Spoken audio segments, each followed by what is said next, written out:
சொல்ற பேச்சை கேட்கல, துணிகாரமான காரியங்களை செய்யறான்.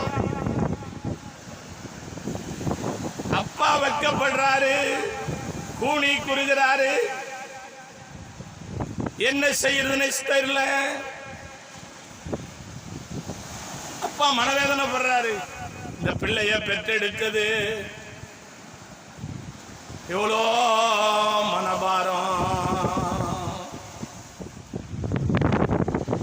நல்லா வாழ வேண்டிய வயதுல இந்த பிள்ளை சீர்கெட்டு போனது என்று சொல்லி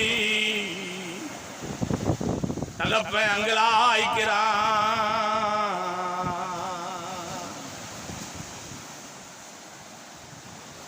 சேரக்கூடாத பிள்ளைகளோடு